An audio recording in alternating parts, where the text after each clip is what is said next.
بسم الله الرحمن الرحيم.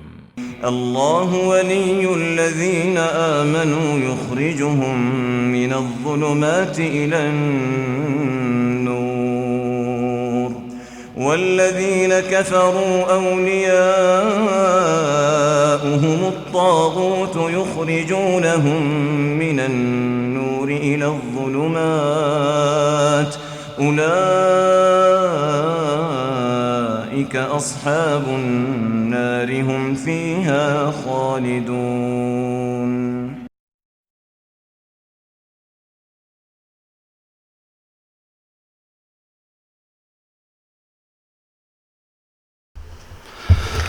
بسم الله الرحمن الرحيم. الحمد لله رب العالمين، والصلاة والسلام على أشرف الأنبياء والمرسلين نبينا محمد وعلى آلہ وصحبہ اجمعین. ہم آج کی اس بابرکت نشست کا آغاز قرآن کریم کی تلاوت سے کرنے جا رہے ہیں. قرآن کریم کی تلاوت کے لیے میں فضیلت شیخ عبداللہ ناصر رحمانی حفظہ اللہ کے صاحبزادے بدیع الدین راشدی شاہ صاحب کے استاد ہیں شاہ بدیع الدین راشدی، انہی کے نام پر شیخ نے اپنے بیٹے کا نام بھی رکھا ہے. تو گزارش کروں گا برخوردار بدیع الدین سے کہ تشریف لائیں اور قرأت قرآن کریم سے اس محفل کا آغاز فرمائیں. آئیے. السلام علیکم ورحمۃ اللہ.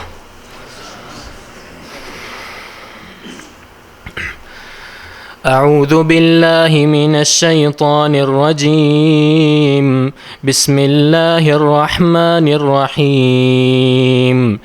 الحمد للہ رب العالمین الرحمن الرحیم مالک یوم الدین ایاک نعبد و ایاک نستعین اهدنا الصراط المستقيم صراط الذين أنعمت عليهم غير المغضوب عليهم ولا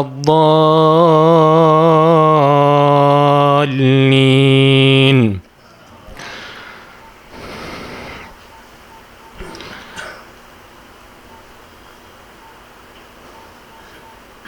تبارك الذي جعل في السماء بروجا وجعل فيها سراجا وقمرا منيرا وهو الذي جعل الليل والنهار خلفة لمن أراد أن يذكر أو أراد شكورا. وعباد الرحمن الذين يمشون على الأرض هونا وإذا خاطبهم الجاهلون قالوا سلاما والذين يبيتون لربهم سجدا وقياما والذين يقولون ربنا اصرف عنا عذاب جهنم إن عذابها كان غراما إنها ساءت مستقرا ومقاما. والذين إذا أنفقوا لم يسرفوا ولم يقتروا وكان بين ذلك قواما. والذين لا يدعون مع الله إلها آخر ولا يقتلون النفس التي حرم الله إلا بالحق ولا يزنون ومن يفعل ذلك يلقى أثاما يضاعف له العذاب يوم القيامة ويخلد فيه مهانا إلا من تاب وآمن وعمل عملا صالحا فأولئك يبدل الله سيئاتهم حسنات وكان الله غفورا رحيما ومن تاب وعمل صالحا فإنه يتوب إلى الله متابا والذين لا يشهدون الزور وإذا مروا باللغو مروا كراما والذين إذا ذكروا بآيات ربهم لم يخروا عليها صما وعميانا والذين يقولون ربنا هب لنا من أزواجنا وذرياتنا قرة أعين واجعلنا للمتقين إماما أولئك يجزون الغرفة بما صبروا ويلقون فيها تحية وسلاما خالدين فيها حسنت مستقرا ومقاما قل ما يعبأ بكم ربي لولا دعاؤكم فقد كذبتم فسوف يكون لزاما.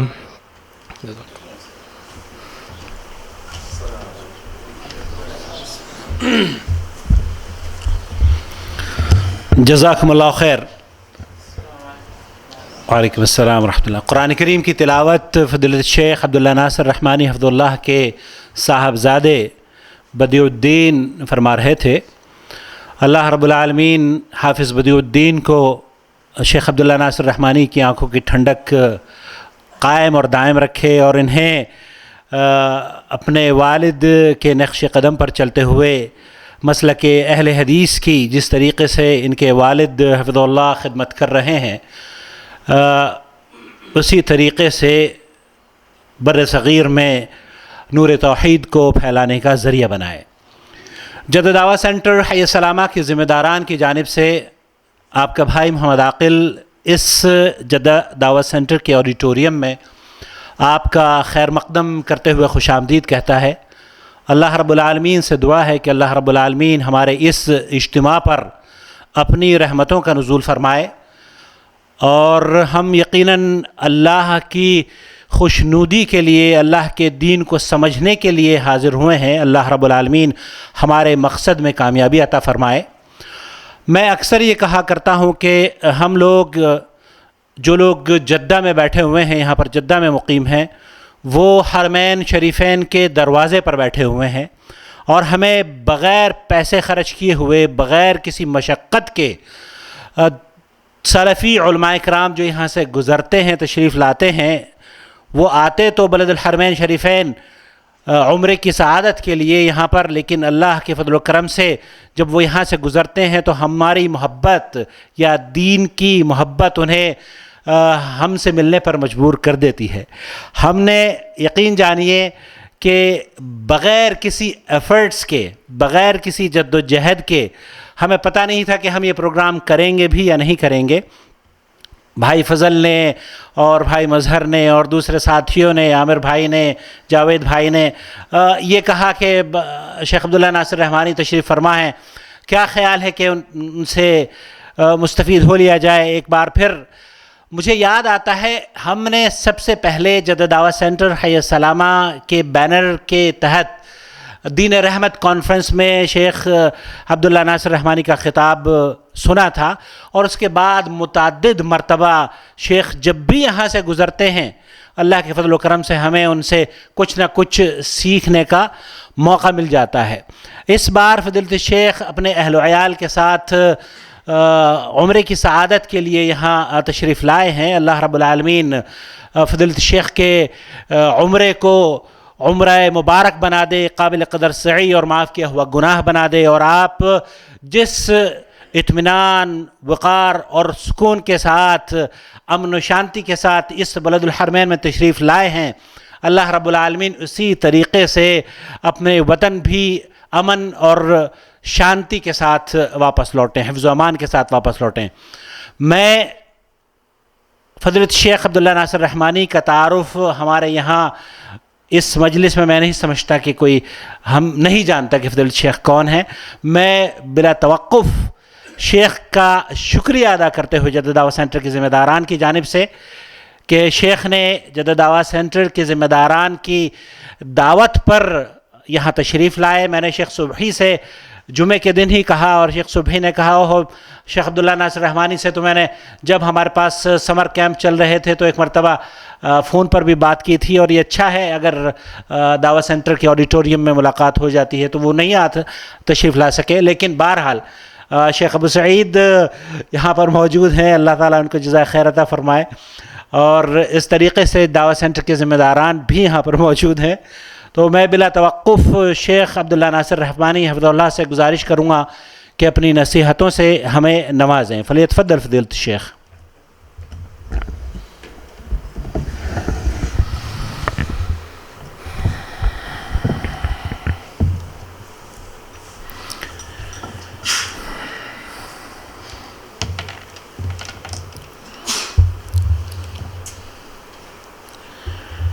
إن الحمد لله نحمده ونستعينه ونستغفره ونعوذ بالله من شرور أنفسنا ومن سيئات أعمالنا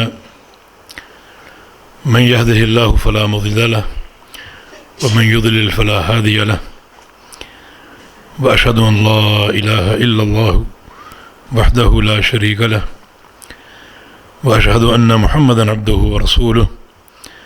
أما بعد فإن أحسن الكلام كلام الله وأحسن الهدي هدي محمد صلى الله تعالى عليه وسلم وشر الأمور محدثاتها وكل محدثة بدعة وكل بدعة ضلالة وكل ضلالة في النار.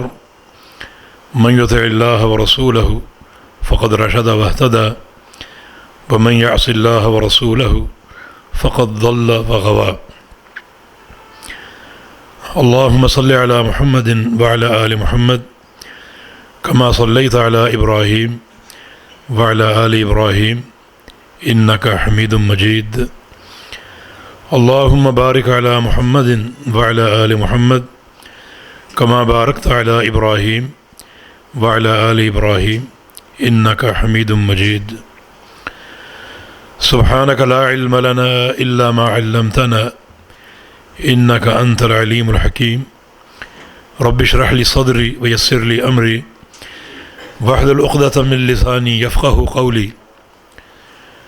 لقد قال الله سبحانه وتعالى أعوذ بالله من الشيطان الرجيم من همزه ونفخه ونفثه. بسم الله الرحمن الرحيم.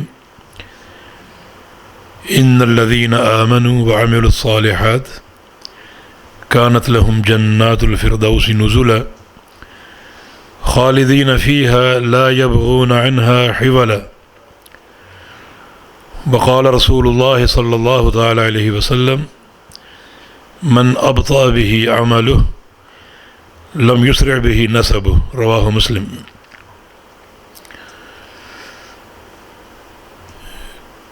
قابل صد احترام فضیلت الشیخ ابو سعید حافظہ اللہ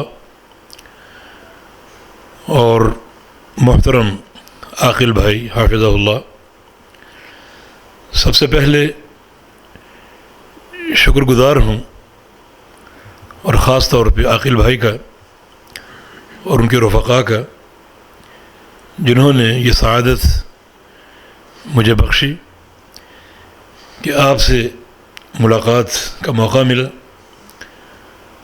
اور لوجہ اللہ، اللہ کی رضا کے لیے آپ سب کی زیارت کی سعادت حاصل ہوئی.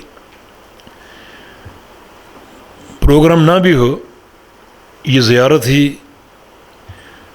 بہت بڑی موجب اجر ہوتی، کیونکہ نبی علیہ السلام کا فرمان ہے حقت محبتی للمتضاورین فی، حدیث قدسی ہے کہ اللہ پاک فرماتا ہے کہ ان لوگوں کے لیے میری محبت فرض ہو جاتی ہے جو آپس میں زیارتیں کرتے ہیں میرے لیے، یعنی محبت فرض ہو جاتی. اس سے اس مسئلے کی عظمت کا اندازہ ہوتا ہے اللہ تعالیٰ پر کوئی شخص کوئی چیز فرض کر سکتا ہے؟ اللہ تعالیٰ کو پابند کر سکتا ہے؟ ہرگز نہیں. یہ اس کی شان کے خلاف. مگر اللہ تعالیٰ نے خود اپنی خوشی سے اپنے اوپر ایک چیز واجب کر لی.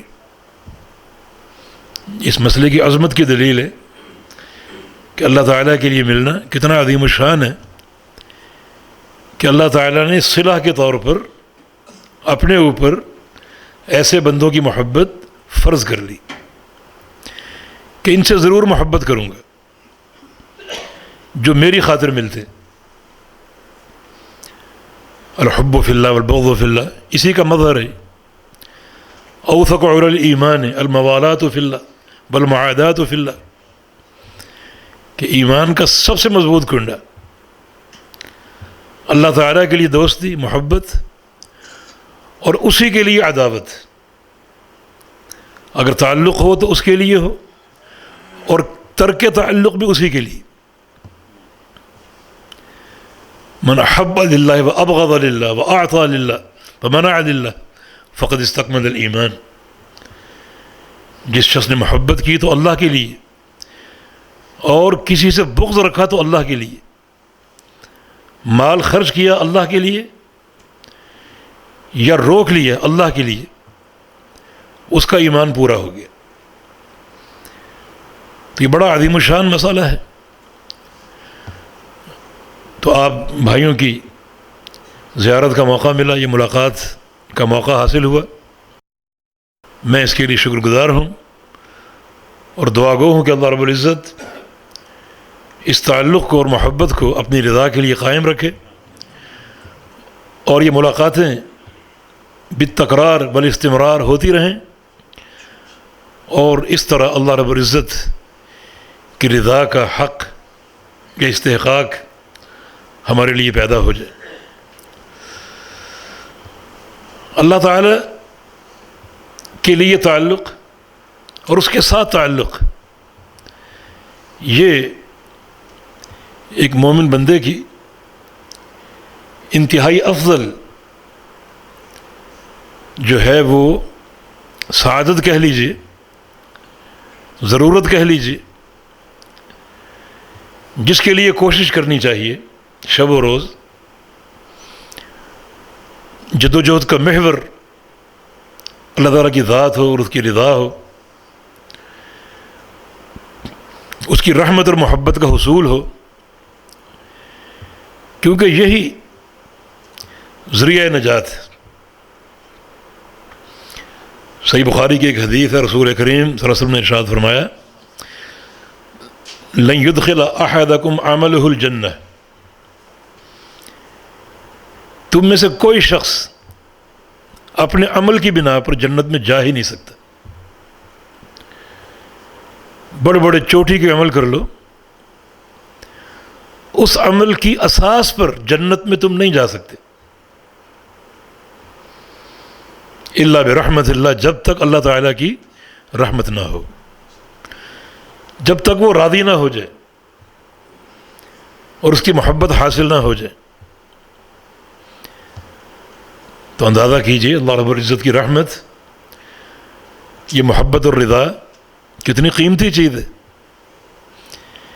یہ جنت کے حصول کی بنیاد ہے. دو چیزیں ہیں حصول جنت کی بنیاد، ایک اس کی رضا، اس کی محبت اور پیار کا حاصل ہونا، اور دوسرا گناہوں سے پاک صاف ہونا.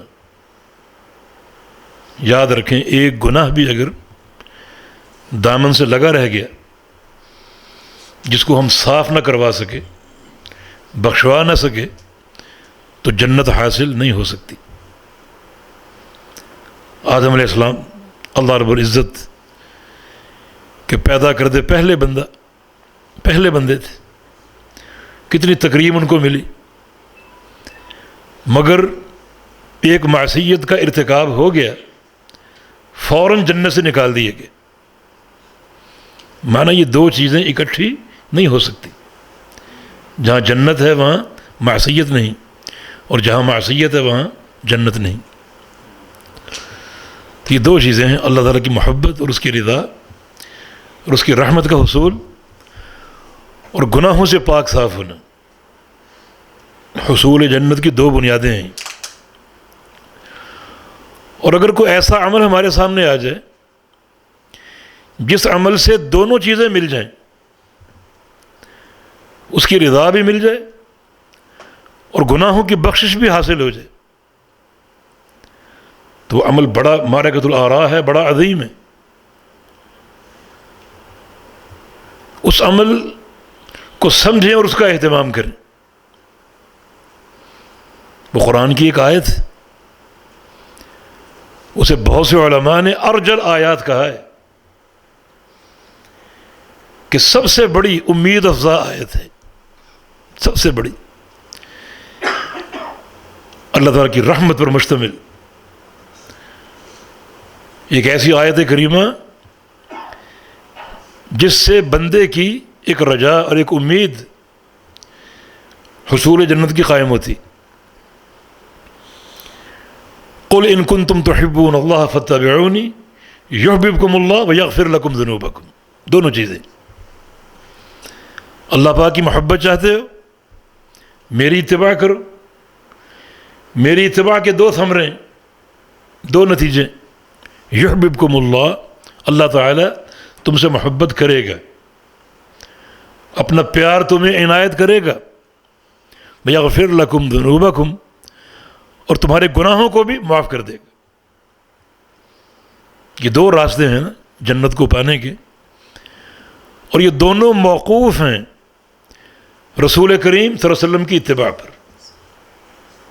اللہ تعالیٰ نے ایک راستہ ہمیں عطا فرما دیا، یہ نعمت عظمیٰ، لقد من اللہ کا احسان۔ کن پر؟ علی المؤمنین، مؤمنین پر۔ کیا احسان؟ اذ بعث فیہم رسولا، یہ رسول بھیجا، جس رسول کے ساتھ تعلق ان دو چیزوں کا موجب ہے، اس کی محبت کا حصول اور گناہوں سے پاک صاف ہونا۔ یہ تعلق جوڑ کر تو دیکھو، اتنا برگزیدہ تعلق ہے یہ۔ ابن حبان میں ایک چھوٹا سا واقعہ مذکور ہے۔ ایک اعرابی نبی علیہ السلام کے پاس آیا اور کہا کہ یا رسول اللہ صلی اللہ علیہ وسلم، مجھے قرآن یاد نہیں رہتا، مجھے کچھ بتائیے جو قرآن کا بدل ہو میرے لیے، کیا پڑھا کروں؟ فرمایا کہ ہاں بتاتے ہیں، سبحان اللہ والحمد للہ ولا الہ الا اللہ واللہ اکبر ولا حول ولا قوت الا باللہ، یہ پڑھا کرو۔ مجھے ذرا دہرانے دیجیے، اس اعرابی نے کہا۔ مٹھی کو کھلا ہوا رکھا اور ان کلمات کو پڑھنا شروع کیا، سبحان اللہ والحمد للہ ولا الہ الا اللہ واللہ اکبر ولا حول ولا قوت الا باللہ۔ یہ ہاتھ بند ہو گیا۔ اب چونکہ اعرابی گفتگو کر جاتے ہیں، انہیں وہ جو شہری پروٹوکول ہے اس کا علم نہیں ہوتا، جو من میں آئے کہہ ڈالتے۔ فوراً کہہ اٹھا کہ ھذا لربی فما لی، یا رسول اللہ صلی اللہ علیہ وسلم، جو کچھ آپ نے بتایا یہ سب کا سب تو میرے رب کے لیے، میرے لیے کیا ہے؟ فرمایا کہ تم بھی لے لو، یہ تعلق بالرسول، کیا سعادتیں حاصل ہوتی، تم بھی لے لو۔ اللہم اغفر لی وارحمنی وعافنی واہدنی وارزقنی، کہا مجھے دہرانے دیجیے، اللہم اغفر لی وارحمنی وعافنی واہدنی وارزقنی۔ کیا مانگا؟ یا اللہ مجھے معاف کر دے، یا اللہ مجھ پر رحم فرما، یا اللہ مجھے عافیت دے دے، یا اللہ میرے گناہوں کو معاف کر دے اور میری روزی میں وسعت پیدا کر دے۔ سب کچھ آگے، دنیا بھی دین بھی، ہر چیز آگے۔ دونوں ہاتھ بند کر کے اٹھا اور چل پڑا بڑی خوشی سے۔ رسول اللہ صلی اللہ علیہ وسلم نے ارشاد فرمایا کہ اما ھذا فقد ملأ یدیہ بالخیر، یہ شخص خالی ہاتھ آیا تھا اور اپنے دونوں ہاتھ خیر سے بھر کے لے گئے. خالی ہاتھ آیا تھا، تہی دست آیا تھا، لیکن خیر کے خزانے سمیٹ کر چلا گیا. یعنی چند ساعتوں کا تعلق بالرسول دنیا اور آخرت کی کن خیرات پر منتج ہوا. فاتبعونی، میری اتباع کرو. یہ پروردگار کا عظیم احسان ہے اور یہ ہماری دعوت ہے، انتہائی صاف نفیس. اس دعوت کی اساس پر ہم معاشرے کی تطہیر چاہتے ہیں، شریعت کو ان دسائس سے پاک کرنا چاہتے ہیں جو لوگوں نے اپنی طرف سے شامل کر لی. ہماری دعوت کا یہ امتیاز ہے جو کہیں سے آپ کو حاصل نہیں ہوگا. رسول کریم صلی اللہ علیہ وسلم کی اتباع اعتقاداً و عملاً، ہر چیز میں، فضائل میں، احکام میں، معاملات میں. یہ نہیں کہ معاملات اپنی مرضی سے آپ کریں، ہر چیز میں. زید بن ارقم رضی اللہ عنہ ایک معاملہ کر بیٹھے، صحیح مسلم میں یہ واقعہ مذکور. یہ معاملہ تھا بیع اینہ کا. بیع اینہ کیا ہوتی؟ بھی ایک شخص کو پیسہ چاہیے،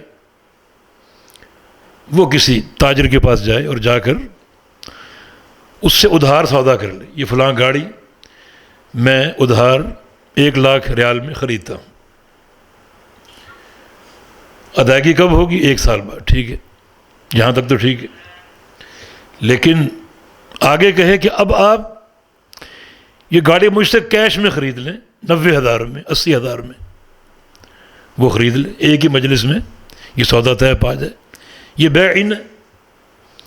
لو انکم رضیتم بالحیات الدنیا واخذتم باذناب الابل والبقر وتبايعتم بالعینہ واشتغلتم بالزرع لسلط اللہ علیکم ذلا ثم لا ينزعه منکم حتی ترجعوا الى دینکم. تم لوگ اگر دنیا کی زندگی کو پسند کر لو، اونٹوں اور گایوں کی دموں کو پکڑ لو، ہر وقت کاروبار، کھیتی باڑی، بیع اینہ کر لو، اور ایک حدیث میں بترکتم الجہاد فی سبیل اللہ، اور جہاد فی سبیل اللہ کو چھوڑ دو، اللہ تعالیٰ کیا کرے گا؟ لسلط اللہ علیکم ذلا، اللہ تعالیٰ تم پر ایک ذلت مسلط کر دے گا، تم پر قائم رہے گی. ثم لا ينزعه منکم، وہ ذلت تم سے اٹھائے گا نہیں، تم پر مسلط رہے گی، قائم رہے گی. تم معاشرے کے پسے ہوئے مقہور اور ذلیل طبقے میں شمار ہوگے. ہاں، حتی ترجعوا الی دینکم، اگر یہ سب چھوڑ کے اپنے دین کی طرف لوٹا تو اللہ تعالیٰ بھی ذلت کو اٹھا لے گا اور تم کو عزت دے گا. عزت کے خزانے اس کے پاس ہیں اور یہ دین پر موقوف اور قائم. تو زید بن ارقم سے یہ بیع اینہ کا معاملہ ہو گیا. ام المومنین کو خبر ہوئی، زید کو بلا لیا اور کہا کہ زید، تم نے رسول کریم صلی اللہ علیہ وسلم کے ساتھ جو جہاد کیے، عمرے کیے، حج کیا، نمازیں پڑھی، صدقات دیے، قربانیاں دیں، ایک ہی سودے نے سب کچھ بیکار کر دیے. شریعت، میرے پیارے پیغمبر کی اتباع، نہ صرف یہ کہ عبادات میں، عقائد میں، بلکہ معاملات میں بھی، خرید و فروخت میں، تجارت میں، ہر چیز آپ کے تابع کر دو. اور یہ سوچ آپ کے اندر روز اول پیدا ہونی چاہیے. روز اول لوگوں کو دیکھا گیا، مدتیں بیت جاتی ہیں، لیکن نبی علیہ السلام کی اتباع کا سرا حاصل نہیں ہوتا. مدتیں اس دینی چوران گاہ میں کاٹ جاتے ہیں، گزار جاتے ہیں، مگر وہ تعلق بالرسول، اتباع رسول، وہ پیدا ہی نہیں ہوتا. اور پیدا کیوں ہو؟ اللہ تعالیٰ بعض دلوں پر مہر لگا دیتا. جو لوگ نبی علیہ السلام کی حدیثوں کے ساتھ ایسا سلوک کریں کہ بہانے ڈھونڈیں ان کو ٹالنے کے لیے، بہانے ڈھونڈیں ان احادیث کو مسخ کر کے مذہب کے مطابق بنانے کے لیے ایک بار کریں 2 بار کریں، اللہ تعالیٰ کیا کرتا ہے؟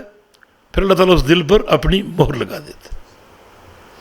حدیثیں آتی ہیں، سنتیں آتی ہیں، پڑھتے ہیں، سمجھتے ہیں، قبول نہیں کرتے۔ پوچھیں گے اپنے بڑوں سے کہ یہ حدیث مانیں یا نہ مانیں۔ ابن قیم رحمہ اللہ ایک شخص سے باتیں کر رہے، اسی قماش کا وہ شخص تھا،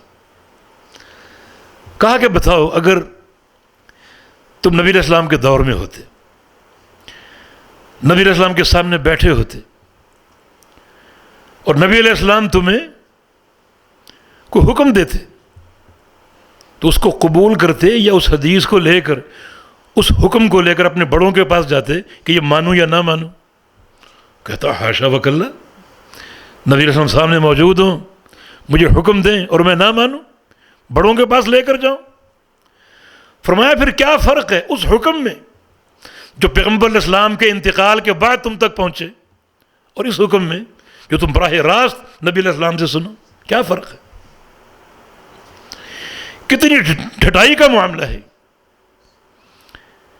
یا ایھا الذین آمنوا استجیبوا للہ وللرسول اذا دعاکم لما یحییکم، یہ دعوت دو تمہاری حیات طیبہ کی بنیاد ہے، فوری مانو، فوری قبول کرو، فوری بلا تاخیر، کوئی بہانہ نہیں، کوئی تاخیری حربہ نہیں، فوری قبول کرو۔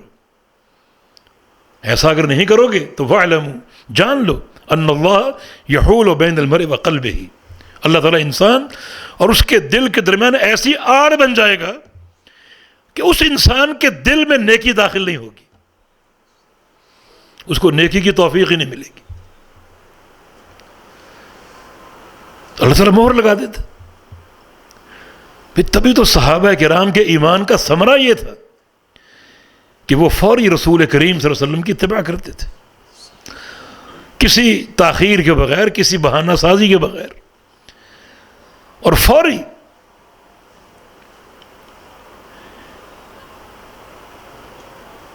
ایک چھوٹی سی مثال یاد آئی، رسول اکرم صلی اللہ علیہ وسلم نے جنگ خیبر کے موقع پر خیبر کا جھنڈا علی کو دیا تھا رضی اللہ عنہ،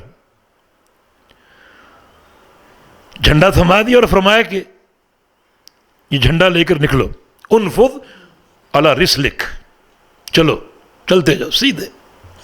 ایک حدیث کے الفاظ ہیں کہ لا تلتفت یمینا ولا یسارا، دائیں بائیں نہیں جھانکنا، سیدھا رخ کر لو یہود کی بستی کی طرف، جھنڈا تھام لو، روانہ ہو جاؤ، اور چلو بڑی آہستگی سے، وقار سے۔ یہ دین جو اچھل کود کا نام نہیں ہے، بڑا باوقار، دھیما، اس میں دھیما پن، بڑے دھیمے انداز سے جاؤ، بڑے باوقار۔ اچھل کود، نعرہ بازی، یہ دین کی شان کے خلاف ہے۔ حتیٰ کہ اس قوم کے صحن میں جا اترو۔ علی روانہ ہو گئے۔ سوچا کہ ایک بڑی اہم بات تو پوچھ ہی نہیں سکا نبی علیہ السلام سے، پوچھ لوں۔ سامنے یہود کی بستی ہے، نبی علیہ السلام پیچھے، جھنڈا لے کر روانہ ہو چکے۔ اب پوچھنے کا ادب کیا تھا؟ واپس جاتے اور پوچھ کر آتے، لیکن دل میں اور ذہن میں یہ بات آئی کہ نبی علیہ السلام کا حکم ہے کہ سیدھا روانہ ہو جاؤ، واپس کیسے مڑوں؟ رخ یہود کی بستی کی طرف ہے، نبی علیہ السلام پیچھے ہیں، چلتے، رکے بھی نہیں، چلتے جا رہے ہیں، اور چلتے چلتے وہ سوال کیا، علامہ اقاتل یا رسول اللہ، یا رسول اللہ صلی اللہ علیہ وسلم، ان سے قتال کس چیز پہ کرنا ہے اور کب تک کرنا ہے؟ فرمایا کہ حتی یشہدوا ان لا الہ الا اللہ، اس وقت تک قتال کرنا ہے جب تک کہ اللہ تعالیٰ کی توحید کو نہ مان لیں۔ دیکھیں اتباع ایک چھوٹی سی مثال ہے، مگر اتباع کی صورت آپ دیکھیں، چلتے چلتے پوچھا اور گردن گھمائی بھی نہیں، کیونکہ نبی علیہ السلام نے یہ آرڈر دیا تھا کہ دائیں بائیں نہیں دیکھنا۔ یہ صحابہ کی اتباع، ان کا فہم، ان کی اتباع کا انداز، اسے اختیار کرنا پڑے گا اللہ کے بندو. پردے کی آیات رات کو اتری، انصار صحابہ وہ آیتیں لے کر اپنے گھروں کو چلے گئے اور اپنی بیویوں کو اطلاع دی کہ اللہ تعالیٰ کا رات یہ حکم آ گیا کہ اپنی اوڑھنیاں اوڑھ لو اور سر سے پاؤں تک ڈھک چھپ کر باہر نکلو. اب انصار عورتیں ساری فجر کی نماز مسجد میں پڑھا کرتی تھی. فکر دامنگیر ہو گئی کہ نماز بھی قریب ہے اور اوڑھنیاں موجود نہیں ہیں. رات بھر انصار عورتیں جاگتی رہیں، اپنے بستروں کی چادریں پھاڑ پھاڑ کر ایک بڑی اوڑھنیاں بنائیں سب نے، اور فجر کی نماز میں صبح ساری عورتیں اوڑھنی میں ڈھک چھپ کر مسجد میں آ رہی. یہ اتباع ہے، یہ صحابہ کا ایمان ہے، یہ حقیقی محبت ہے.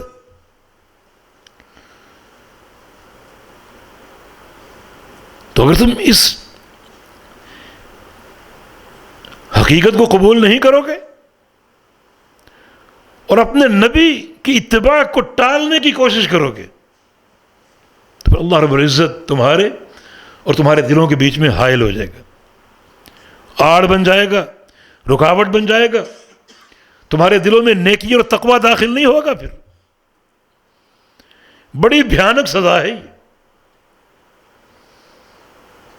اسی لیے جو عناد شریعت کے ساتھ، نبی علیہ السلام کی سنتوں کے ساتھ ایک بدعتی کو ہے، وہ کسی اور کو نہیں. امام اوزاعی کا ایک قول یاد آیا، فرماتے ہیں کہ علامت اہل البدع، اہل بدعت کی علامت سن لو. کن کی؟ اہل بدعت کی پہچان اور ان کی علامت سن لو. اذا حدثته بحدیث خلاف بدعته ابغض الحدیث، اگر اسے کوئی حدیث سناؤ تم جو اس کی بدعت کے خلاف ہو تو حدیث کو قبول کرنے کی بجائے اس حدیث کا بغض اپنے دل میں پیدا کر لے گا. ایک بدعتی کی علامت ہے. حدیث کو قبول نہیں کرے گا بلکہ اپنے دل میں اس کا بغض پیدا کر لے گا، اپنے دل کو حدیث کے بغض سے بھر لے گا. حدیث کا ذکر آئے گا، حدیث کا نام آئے گا، اس کے پسینے چھوٹ جائیں گے، اس کے چہرے پر کراہت کے آثار ہوں. رسول کے ساتھ یہ تعلق. سب سے معاند انسان بدعتی، اس کو ابغض الخلق کہا جا سکتا. کیوں؟ اس میں ظاہراً 4 چیزیں موجود ہیں: تشریع، تکذیب، استدراک اور پیارے پیغمبر محمد الرسول اللہ صلی اللہ علیہ وسلم کی توہین. 4 چیز. تشریع کیسے؟ جب وہ کتاب و سنت کے ہوتے ہوئے نئے مسائل کا اختراع کرے گا تو یہ شریعت سازی ہوئی نا، جو اللہ کا حق ہے. لِكُلٍّ جَعَلْنَا مِنْكُمْ شِرْعَةً وَمِنْهَاجًا، تم سب کے لیے شریعت بنانا میرا کام ہے. اللہ کا کام اپنے ہاتھ میں لیے بیٹھے. اتنا بڑا عناد. یہ بدعتی انسان کی پہلی وہ خطورت ہے جس پر وہ قائم ہے، تشریع کی.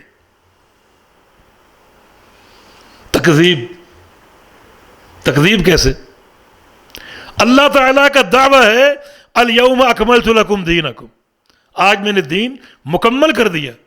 بدعتی انسان کسی بدعت کا اختراع کر کے گویا کہتا ہے کہ یا اللہ تو جھوٹ بول رہے، دین مکمل نہیں، اس میں فلاں کمی تھی، فلاں کمی تھی جو ہم پوری کر رہے ہیں.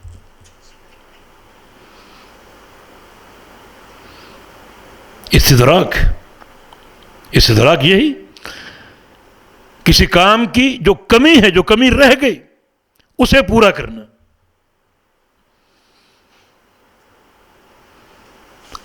اگر وہ کہے کہ نہیں تو پھر چوتھا محظور ہے نبی علیہ السلام کی توہین، کہ اللہ تعالیٰ نے تو مکمل دین بھیج دیا، دے دیا، مگر رسول کریم صلی اللہ علیہ وسلم نے مکمل دین پہنچایا نہیں ہے. امام مالک کا قول ہے کہ جو شخص دین میں کسی بدعت کو جاری کرے، من ابتدع فی الاسلام بدعتا ویراها حسنہ فقد زعم ان محمدا صلی اللہ علیہ وسلم خان الرسالہ. جو دین میں کوئی نئی چیز جاری کرے، اس کو اچھا سمجھے، گویا اس شخص کا یہ عقیدہ ہے کہ نعوذ باللہ محمد الرسول اللہ صلی اللہ علیہ وسلم نے دین پہنچانے میں خیانت سے کام لیا. اللہ تعالیٰ نے پورا دین پہنچا دیا، مگر آپ نے پورا دین امت کو دیا نہیں. کچھ تو ہے نا.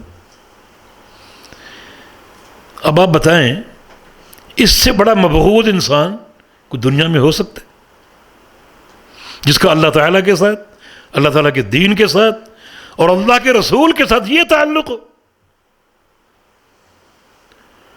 اور پھر دوسرے سوال کا جواب دیں کہ ایسا شخص کسی دوستی کا حقدار ہے،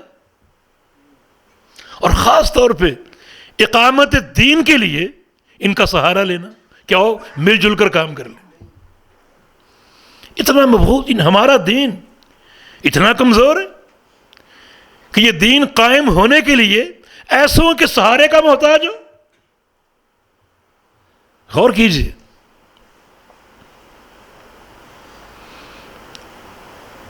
اگر اقامت دین ہر جد و جہد کرنے والے کے ذریعے ہو سکے یا ہو سکتی،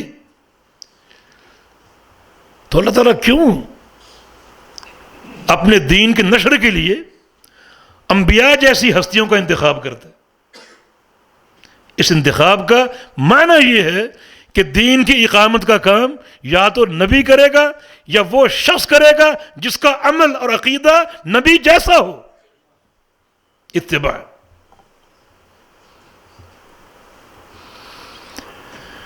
یا ایھا الذین آمنوا من یرتد منکم عن دینہ فسوف یأتی اللہ بقوم یحبهم ویحبونہ. تم سارے اس دین کو چھوڑ دو، جاؤ. اللہ تعالیٰ دین کو قائم کرنے پر قادر ہے. کیسے؟ وہ چاہے تو کن کہہ کر دین نافذ کر دے. کیا ساتوں آسمانوں پر اللہ تعالیٰ کی حکومت قائم نہیں ہے؟ کیا کوئی ایک فرشتہ نافرمان ہے؟ ما فی السماوات السبع موضع اربعۃ اصابع الا وملک قائم وملک راکع وملک ساجد واضع جبہتہ للہ. ساتوں آسمانوں میں ایک 4 انگلی کے برابر خالی جگہ نہیں. کہیں فرشتہ کھڑا ہے، کہیں رکوع میں ہے اور کہیں سجدے میں. جو فرشتہ کھڑا ہے وہ کب سے کھڑا ہے؟ جب سے پیدا ہوا. اور کب تک کھڑا رہے گا؟ جب تک قیامت قائم نہ ہو جائے. جو فرشتہ رکوع میں ہے وہ کب سے رکوع میں ہے؟ جب سے پیدا ہوا. اور کب تک رہے گا؟ جب تک قیامت قائم نہ ہو جائے. اور جو فرشتہ اپنی جبین جھکائے سجدے میں گرا ہوا ہے وہ کب سے ہے؟ جب سے پیدا ہوا. اور کب تک رہے گا؟ جب تک قیامت قائم نہ ہو جائے. جب سور پھونکا جائے گا سارے فرشتے اٹھیں گے، اوپر کو جائیں گے، اور زبان پر الفاظ کیا ہوں گے؟ سبحانک ما عبدناک حق عبادتک. یا اللہ تو پاک ہے، ہم تیری عبادت کا حق ادا نہیں کر سکے. حضرت انسان کو دیکھو، اس کی جرت کو دیکھو، اس کی جسارت کو دیکھو. اپنے نبی کے فرامین کو ٹالتے. فرشتوں کی اتباع دیکھو. فرمایا کہ جاؤ باغی بن جاؤ، چھوڑ دو دین کو. اللہ تعالیٰ دین کو قائم کرنے پر قادر. کیسے؟ وہ چاہے تو کن کہہ کر دین قائم کر دے جیسے آسمانوں پر، لیکن نہیں. یہاں اس کا نظام مختلف ہے. کیا؟ اللہ تعالیٰ دین کو قائم کرے گا انسانوں کے ذریعے. یہ سعادت انسانوں کو تفویض کی گئی. ہر انسان نہیں. بقوم، ایک ایسی قوم یحبہم ویحبونہ، جس قوم کو اللہ سے محبت ہو اور اللہ کو اس قوم سے محبت ہو. بس ہر ایک نہیں. بدعتی انسان اللہ کا محبوب ہو سکتا ہے جو اللہ کی تکذیب کرے، شریعت میں استدراک کرے، تشریح کرے، اپنے نبی کو خائن سمجھے، نعوذ باللہ، وہ اللہ کا محبوب ہو سکتا ہے.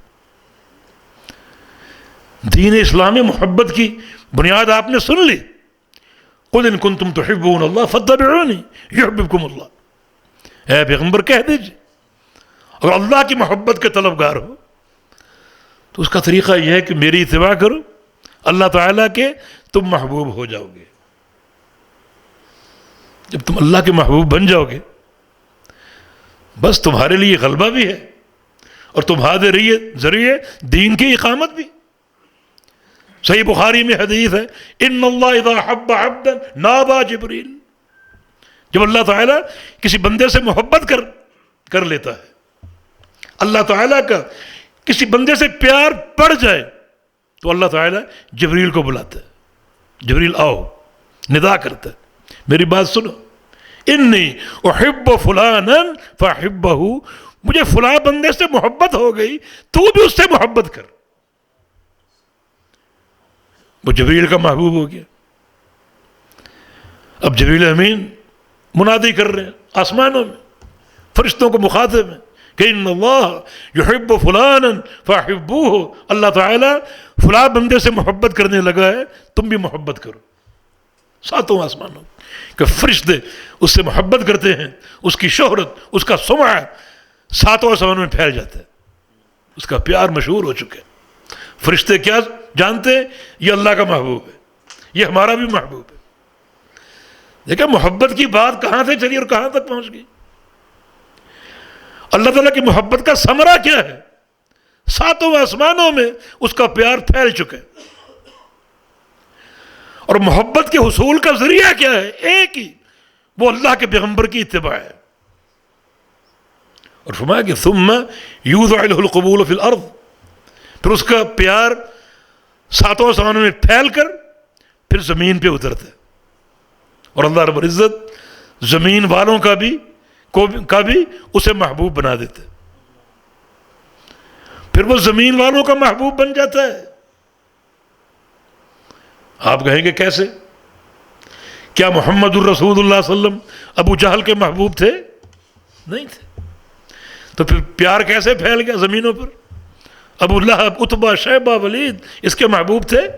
نہیں تھے. مگر فرمایا کہ سب کا محبوب ہو جاتا ہے. پھر یہ کیا ہے؟ یہ ہے کہ یہ لوگ گنتی کے قابل ہی نہیں. سب کا محبوب، درختوں کے ایک ایک پتے کا، پانی کے ایک ایک قطرے کا، زمین کا، آسمانوں کا، سب کا محبوب ہے. ہاں یہ گنتی کے قابل نہیں. ان کا ہونا نہ ہونا برابر. جو لوگ اللہ تعالیٰ کی توحید سے خالی ہیں، اپنے پیارے پیغمبر کی اتباع سے عاری ہیں، وہ ردی لوگ ہیں، فضول. وہ کسی شمار اور گنتی کے نہیں ہیں. لا تقوم الساعۃ الا علی حفالۃ من الناس. قیامت قائم ہوگی کیسے لوگوں پر؟ ردی لوگوں پر. لا تقوم الساعۃ حتی لا یقال فی الارض اللہ اللہ. اس وقت تک قیامت قائم نہیں ہوگی جب تک زمین کی پشت پر ایک شخص بھی صحیح معنی میں اللہ کو ماننے والا ہوگا. جب وہ بھی نہ رہا تو قیامت قائم ہو جائے گی. سارے فضول لوگ، حفالہ، لا تقوم الساعۃ الا علی شرار الناس، بدبخت لوگ. تو یہ لوگ کسی گنتی کے قابل ہی نہیں. اور دوسری بات یہ بھی ہو سکتی ہے کہ ایک وقت آئے گا ان کو ماننا پڑے گا.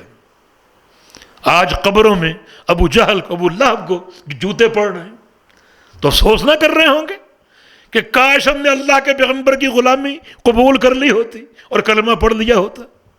یہ مار نہ پڑتی. ماننا پڑے گا، بچے گا کوئی نہیں، سب کو قبول کرنا پڑے گا. تو یہ پیارے پیغمبر کی اتباع اور اس کے ثمرات، اس کی برکات اور خیرات،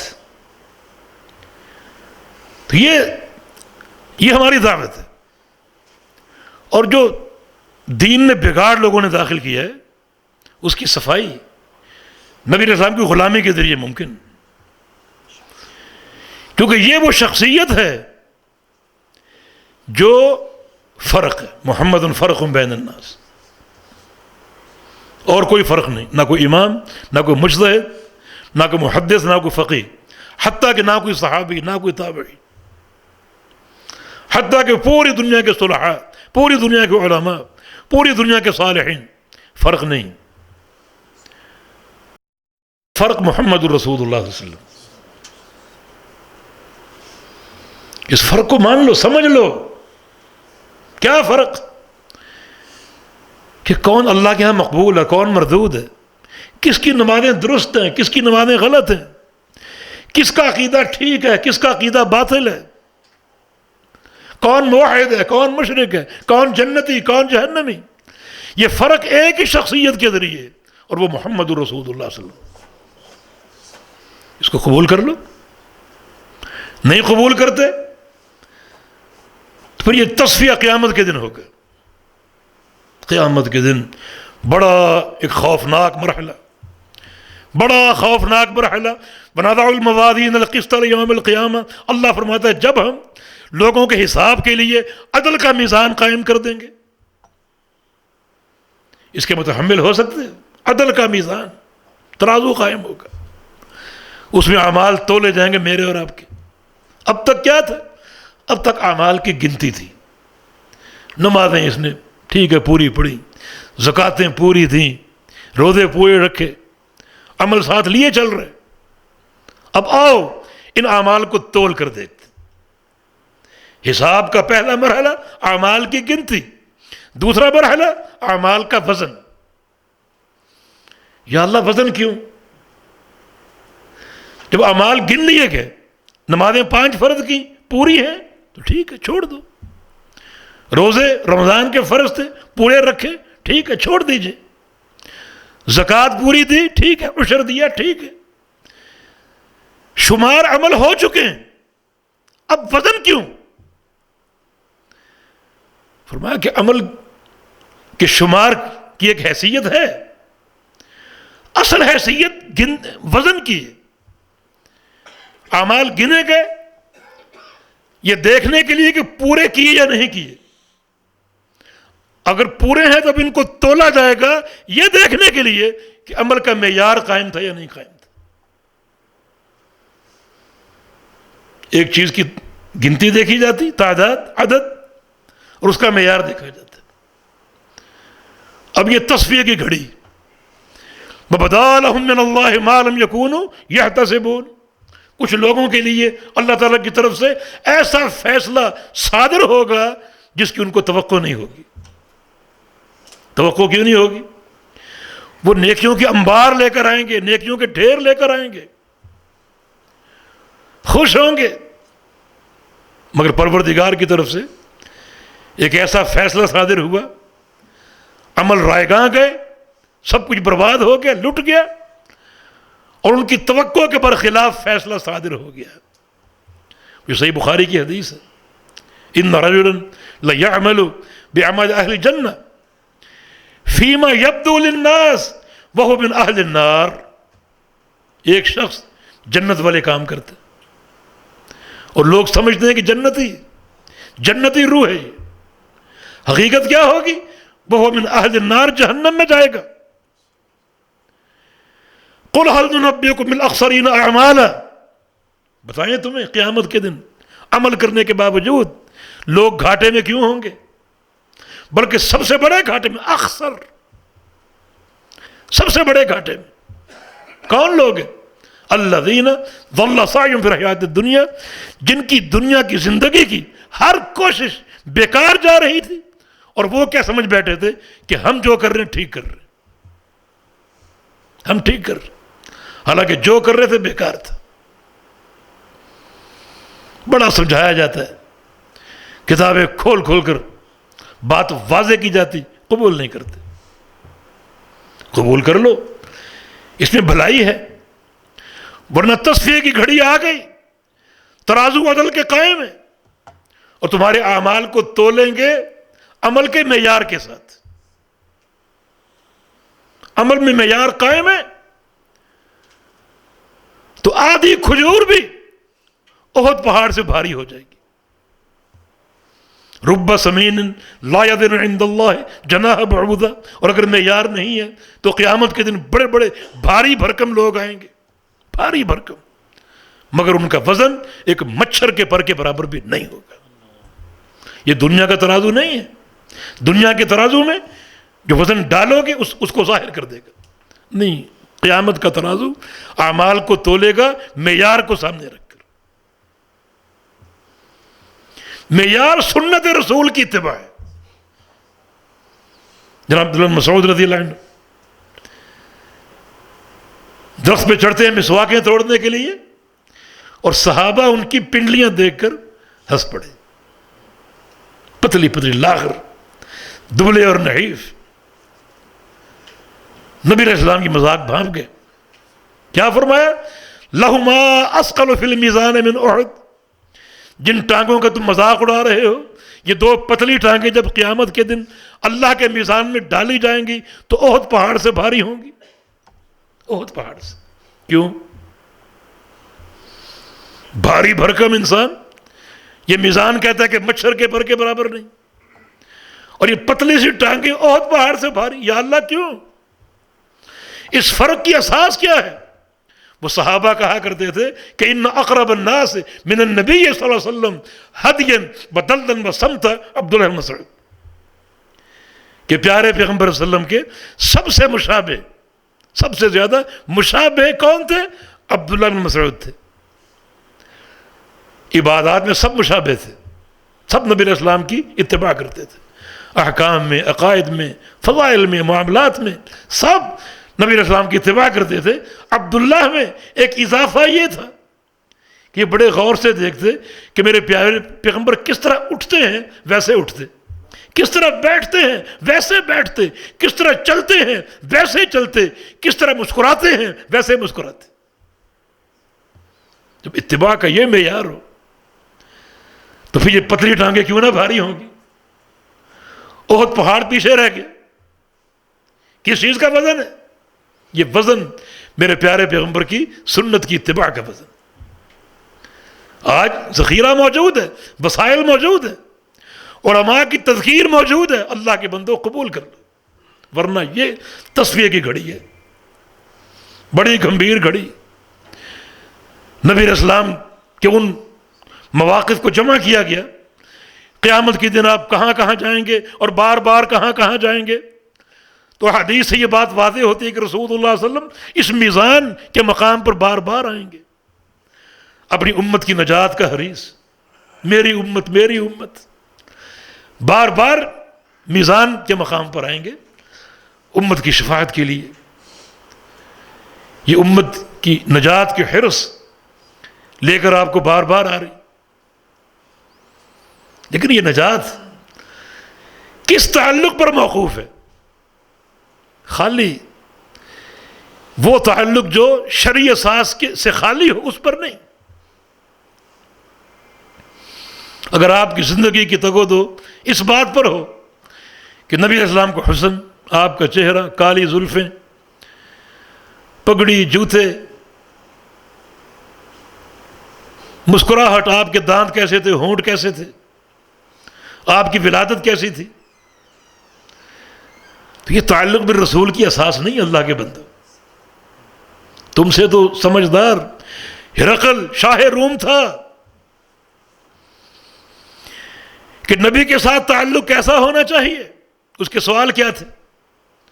کیا اس نے یہ پوچھا اچھا بتاؤ اس کے ہونٹ کیسے ہیں، چہرہ کیسا، زلفیں کیسی، کمبلی کیسی؟ یہ پوچھا تھا اس نے ابو سفیان سے۔ اس کی چال کیسی، یہ پوچھا تھا۔ اس کی پیدائش کے واقعات سناؤ، یہ پوچھا تھا؟ نہیں۔ حل جربتم علیہ الکذب حل یغدر، ہاں الی ما یدعوکم۔ اس ہرقل کے سوال تو دیکھو کہ کیا اس نبی نے کبھی خیانت کی، کبھی دھوکہ دیا، کبھی غدر کیا، کبھی زندگی میں ایک بار جھوٹ بولا؟ یہ سوال تھے اس کے۔ یعنی تعلق بالرسول ایک کافر سمجھتا کیسا ہونا چاہیے، اور یہ مسلمان جن کا صدیوں پرانا تعلق ہے اس فہم سے قاصر۔ یہ تو روض اول کی تعلیم ہے، روض اول کی تعلیم۔ ثمامہ بن اثال اسلام قبول کر لیا، اس کے جملوں پر غور کرو، کیا کہتے ہیں؟ یا رسول اللہ صلی اللہ علیہ وسلم، اب سے پہلے میرے نزدیک سب سے مبغوض چہرہ آپ کا تھا، اسلام قبول کر لیا، اب سب سے محبوب چہرہ آپ کا ہو چکے۔ سب سے مبغوض دین اسلام تھا، اب سب سے محبوب دین اسلام ہو چکے۔ سب سے مبغوض شہر مدینہ تھا، اب سب سے محبوب شہر مدینہ ہو چکے۔ اگلا سوال کیا کیا کہ میں تو عمرہ کرنے جا رہا تھا اپنے دین مسیحی کے مطابق، اب چونکہ آپ کی غلامی میں آ گیا، آپ کا دین قبول کر لیا، آپ کے دین میں عمرہ ہے یا نہیں، اجازت دیں گے تو کرنے جاؤں گا ورنہ نہیں۔ فرمایا جاؤ، ہمارے دین میں عمرہ ہے، ہمارے شاعر میں سے عمرہ کرنے چلے گئے۔ لیکن روز اول کی بات ہے، کیا انقلاب آ گیا اور کیا تبدیلی رونما ہو گئی۔ اچھا مکہ پہنچ گئے، مکہ پہنچنے سے پہلے ان کے اسلام کی خبر وہاں پہنچ چکی تھی، اہل مکہ جمع ہو گئے کہ سمامہ پر تانہ زنی کریں گے، انگشت نمائی کریں گے، سبوتا سبوتا، سمامہ صابی ہو گئے، اپنے باپ دادا کے دین کو چھوڑ دیا، صابی ہو گئے۔ اس دور میں کہا کرتے تھے جو دین اسلام قبول کر لے کہتے تھے فلاں صابی ہو گیا، آج کہتے ہیں وہابی ہو گیا۔ کوئی دین اسلام قبول کر لے، حق پر آ جائے، سچی توحید کو مان لے، کہتے ہیں وہابی ہو گیا۔ وزن ایک ہی، هذه الاقدام بعضها من بعض۔ سمامہ نے کہا ما صبوت، میں صابی نہیں ہوا، بلاکن اتبعت رسول اللہ صلی اللہ علیہ وسلم، اللہ کے سچے رسول کی اتباع کی۔ اور مکہ والوں سن لو، سمامہ تاجر تھا بہت بڑا، اہل مکہ کو گندم سپلائی کرتا تھا۔ واللہ لا یاتینکم حبۃ حنطۃ حتی یأذن رسول اللہ صلی اللہ علیہ وسلم، تمہارے پاس گندم کا ایک دانہ بھی نہیں آئے گا جب تک اللہ کے پیغمبر سے پوچھ نہ لوں آپ نے اجازت دی تو گندم بھیجوں گا، ورنہ ایک دانہ بھی نہیں آئے گا، تجارت کا جو مرضی ہو، کوئی پرواہ نہیں۔ دیکھو روز اول کی بات ہے، عبادت بھی کس کے تابع؟ اللہ کے پیغمبر کے، تجارت بھی کس کے تابع؟ اللہ کے پیغمبر کے۔ اس اساس پر کیوں نہیں آتے؟ حدیثوں کو کیوں ٹالتے ہو؟ کیوں تعویلیں کرتے ہو؟ کیوں تاخیری حربیں تلاش کرتے ہو؟ نہیں، محمد فرق بین الناس، محمد کریم صلی اللہ علیہ وسلم لوگوں میں فرق ہے۔ یہ تصفیہ یہاں کر لو، ورنہ جب اللہ کا میزان قائم ہوگا وہاں پھر سوائے پچھتاوے کے کچھ نہیں، کیونکہ وہاں تصفیہ ہوگا، عمل گنے جا چکے، اب عمل کو تولا جائے گا اس کے معیار کو چیک کرنے کی۔ خالی گنتی کافی نہیں، جب تک معیار نہ ہو۔ عمل کا معیار دو چیزیں، سبحان اللہ، میرے پیارے بیگم کے فرامین کتنے مبارک ہیں۔ محدثین کا کہنا ہے 2 حدیثیں پورا دین ہے، ایک حدیث آدھا دین، دوسری حدیث بقیہ آدھا دین۔ ایک حدیث ہر عمل کے ظاہر کی برہان، دوسری ہر عمل کے باطن کی برہان۔ 2 حدیثیں پورا دین ہے۔ نبی علیہ السلام کا فرمان بھی ہے کہ بعثت بجوامع الکلم، اللہ تعالیٰ نے مجھے یہ شان بخشی ہے کہ مجھے جوامع الکلم دے دی۔ جوامع الکلم کا معنی یہ ہے کہ چھوٹا سا جملہ بول کر پورا دین سمجھا سکتا ہوں، جنت کا پورا پروگرام دے سکتا ہوں ایک ہی جملے میں۔ یہ 2 چھوٹے سے جملے کون سے؟ باطنی برہان کیا ہے؟ انما الاعمال بالنیات۔ اگر عربی لغت سے آپ واقف ہوتے تو اس ایک جملے کی جو فیصلہ کن حقیقت ہے وہ پڑھ کر آپ کو مزہ آتا۔ انما کلمہ حصر، اعمال جمع عمل کی، سارے عمل، اور الاعمال کا الف لام اس میں استغراق ہے، سارے عمل، کسی عمل کا استثناء نہیں۔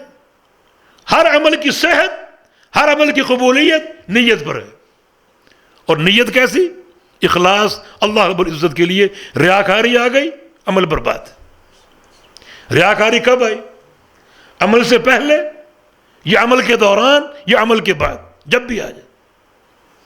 عمل سے پہلے آپ ریاکاری کی نیت دل میں لے کر بیٹھ جائیں۔ حج کرنے جا رہا ہوں، لوگ واہ واہ کریں گے، حاجی صاحب کہیں گے، بیکار۔ اگر آپ اخلاص سے جا رہے ہیں، کسی امام احمد حنبل سے پوچھا کہ اخلاص کی حفاظت کیسے کی جائے؟ فرمایا کہ جب بھی عمل شروع کرو تھوڑا سا ٹھہرو، توقف کرو، اپنے آپ سے پوچھو یہ عمل کیوں کر رہا ہوں؟ دل سے کیا جواب آتا ہے؟ کسی شخصیت کا یا اللہ کی رضا کا؟ یہ فلاں شخصیت کے لیے کر رہا ہوں، فلاں واہ واہ کرے گا، فلاں تعریف کرے گا، فلاں سے چندہ مل جائے گا، اس لیے بڑی گھٹیا سوچ ہے، برباد ہے یہ عمل۔ اور اگر اللہ کی رضا ہو پھر عمل کرو، دنیا کی رضا ہو تو لڑو اپنے آپ سے۔ مجاہدہ، المجاہد من جاہد نفس، حقیقی مجاہد وہ ہے جو اپنے نفس سے لڑے اور جہاد کرے۔ اس کو اخلاص پر لاؤ، اس پاپی نفس کو، اس سرکش کو اخلاص پر لاؤ۔ یہ اخلاص قبل عمل، اور اخلاص دوران عمل، اور بعد العمل بھی عمل کر لیا اخلاص کے ساتھ، عمل کرنے کے بعد بھی اس عمل کے چوکیدار بن جاؤ اس کی حفاظت کے لیے۔ یہ اخلاص، انما الاعمال بالنیات، کسی عمل کا استثناء نہیں، چھوٹا عمل ہو بڑا ہو، عقیدہ، معاملات اور جناب فضائل، سب کی صحت اور قبولیت نیت پر، اخلاص پر۔ وَإِنَّمَا لِكُلِّ امْرِئٍ مَّا نَوَىٰ، دو ٹوک بات، ہر شخص کو کیا ملے گا؟ اس کے عمل سے جو وہ نیت کرے گا۔ بڑی بات ہے یہ، اس کی شرح میں مجلدات لکھی جا سکتی، بڑی وسعت ہے اس کو علماء نے تحصیل کہا ہے، ایک ایسا اصل جو سارے اعمال کی اساس ہے۔ یہ باطنی برہان، ظاہری برہان کیا ہے؟ وہ بھی صحیح حدیث، صحیح بخاری کی، صحیح مسلم کی، جس کی راویہ کون ہے؟ ام المومنین سیدہ عائشہ صدیقہ رضی اللہ عنہ، جنہوں نے نبی علیہ السلام سے بڑی چوٹی کے سوال کیے، بڑا قیمتی علم ان سے حاصل کر کے ہم تک پہنچائے۔ 2000 کے لگ بھگ حدیثیں ان کے توسط سے ہم تک پہنچی، اور کبھی آپ پڑھیں وہ حدیثیں تو وہ بڑی جامع حدیثیں، دین کے بڑے بڑے مسائل، امہات المسائل پر مشتمل۔ اس لیے تو ان کا ایک شاگرد امام مسروق رحمہ اللہ، جو ان سے بڑی حدیثیں روایت کرتے، کبھی آتے حدیثیں سنتے، پھر جا کر اپنے شاگردوں کو بیان کرتے، تو یہ نہ کہتے عن عائشہ کہ عائشہ سے مروی، یہ نہ کہتے، بلکہ فرماتے حدثتنی الصادقہ، یہ حدیث مجھے کس نے سنائی؟ ایک خاتون نے جو کہ صادقہ، سچی، بنت الصدیق، اور سچے انسان کی بیٹی ہے۔ کس کی؟ ابوبکر صدیق کی، حبیبہ تو حبیب اللہ، اور اللہ کے محبوب کی حبیبہ ہے۔ اللہ کا محبوب کون ہے؟ محمد الرسول اللہ صلی اللہ علیہ وسلم، ان کی حبیبہ ہے۔ یہ بات ہوا میں نہیں کی، یہ اللہ کے پیغمبر کا فرمان ہے۔ عمرو بن عاص سے نے پوچھا تھا من احب الناس الیک یا رسول اللہ، کہ یا رسول اللہ صلی اللہ علیہ وسلم سب سے زیادہ محبوب آپ کے نزدیک کون ہے؟ سب سے بڑھ کر محبت کس سے؟ فرمایا کہ عائشہ سے۔ پوچھا مردوں میں سے کس سے؟ فرمایا کہ عائشہ کے والد سے، ابوبکر صدیق سے۔ حبیبۃ حبیب المبرأۃ من فوق 7 سماوات، جس پر جب قوم نے الزام لگایا تو اللہ تعالیٰ آسمانوں سے وحی بھیجتا ہے اس ہستی کی برات کے لیے۔ فرماتا ہے یہ حدیث اس نے بیان کی، صادقہ بنت الصدیق، اور اللہ کے محبوب کی حبیبہ، اور جن کی برات آسمانوں سے اتری، اور وہ برات اللہ کی وحی بن گئی، اور قیامت تک پڑھی جائے گی، اور ان کے شان کے ڈنکے بجتے رہیں گے۔ ان کی یہ حدیث ہے کیا؟ من عمل عملا، یہ صحیح مسلم کے الفاظ، من عمل عملا لیس علیہ امرنا فہو رد، جو شخص کوئی ایسا عمل کرے جس پہ ہمارا ٹھپا نہ ہو وہ مردود ہے، فہو رد۔ علماء بیٹھے، ہوا کی ضمیر اس کے 2 مرجع ہو سکتے، من بھی ہو سکتا ہے اور عمل بھی ہو سکتا ہے۔ اگر من ہو تو مانا وہ عمل کرنے والا مردود ہے، اور اگر عمل ہو تو مانا وہ عمل مردود ہے۔ مانا جو شخص کوئی نیا عمل جاری کرے، کوئی نیا عمل جاری کرے جس عمل کو ہماری تصدیق حاصل نہ ہو، وہ عمل بھی مردود ہے اور عمل کرنے والا بھی مردود ہے۔ یہ عمل کی ظاہری برہان۔ تو کتنی 2 ٹوک باتیں، فیصلہ کن باتیں، پیارے پیغمبر محمد رسول اللہ صلی اللہ علیہ وسلم، ان کا بیان کتنی درد دلی پر قائم ہے، کتنے اخلاص پر قائم ہے۔ اور آپ فرمایا کرتے ہیں کہ انما انا لکم بمنزلۃ الوالد، میں تمہارے لیے تمہارے والد کے مقام پر ہوں۔ ایک والد اپنے بچے کو ہر خیر و شر سے آگاہ کرتے. جب میں خیر و شر سے آگاہ کرتا ہوں تو میں سمجھتا ہوں میں تمہارا باپ ہوں، تمہارا والد ہوں، اور آپ نے اس خیر و شر سے کس طرح آگاہ کیا. صحیح مسلم اٹھائیے، کس طرح آپ کی کیفیت کیا ہوتی تھی. آپ واز شروع کرتے، واز کرتے تو کیا ہوتا؟ احمر وجہ، چہرہ سرخ ہو جاتا، چہرہ سرخ ہو جاتا. وعلا صوتہ، آواز اونچی ہو جاتی. وانتفخت اوداجہ، رگیں پھول جاتی گردن کی. غصہ، بیان کا طریقہ اور کیفیت کیا ہوتی؟ کأنہ منذر جیش، گویا آپ سننے والوں کو بتا رہے ہیں، آگاہ کر رہے ہیں کہ چوکنے ہو جاؤ، تیار ہو جاؤ، لشکر آیا کیا ہے، تم پر حملہ ہوا کہ ہوا. ایک کمانڈر اپنی رعایا کو، اپنے فوجیوں کو دشمن کے حملے کی اطلاع دے تو اس کا انداز کیا ہوگا؟ یہ انداز محمد الرسول اللہ صلی اللہ علیہ وسلم کا، کأنہ منذر جیش یقول صبحکم مساکم. لشکر ابھی پہنچا، تم پر حملہ ہونے والا ہے، تیار ہو جاؤ. کیا کیفیت ہوگی؟ یہ کیفیت اللہ کے پیغمبر کی بن جاتی. پھر آپ فرماتے اما بعد فإن خیر الحدیث کتاب اللہ وخیر الہدی ہدی محمد صلی اللہ علیہ وسلم وشر الامور محدثاتها. یہ کیفیت کہ بہترین کلام کلام اللہ ہے، اور بہترین طریقہ محمد رسول اللہ کا طریقہ ہے.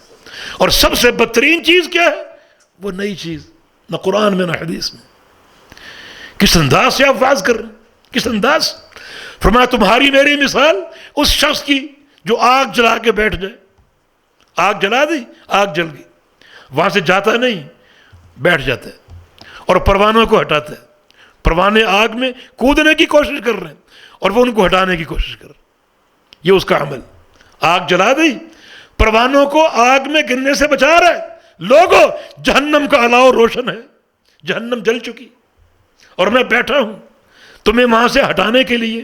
انی آخذ بحجتکم عن النار وانتم تقحمون فیہا، میں تمہیں تمہاری پشتوں سے پکڑ کر جہنم سے کھینچ رہا ہوں اور تم جہنم میں گر رہے ہو. تم گرنے کی کوشش کر رہے ہو، میں تمہیں بچانے کی کوشش کر رہا ہوں. یہ بچانے کی کوشش کہ لوگوں سب سے بہترین طریقے بہت ہوں گے، برادریوں کے، قوموں کے، باپ دادوں کے، لیکن تم یاد رکھو سب سے بہترین طریقہ کس کا ہے؟ محمد رسول اللہ کا. اور سب سے بہترین کے مقابلے میں سب سے بدترین کیا ہے؟ جو چیز نئی ہو، بدعت. ہر بدعت گمراہی، ہر گمراہی کا انجام جہنم کی آگ ہے. تو تصفیہ کی دعوت آج ہم دیتے، جس کی اساس کتاب و سنت، اللہ کے پیارے پیغمبر کا.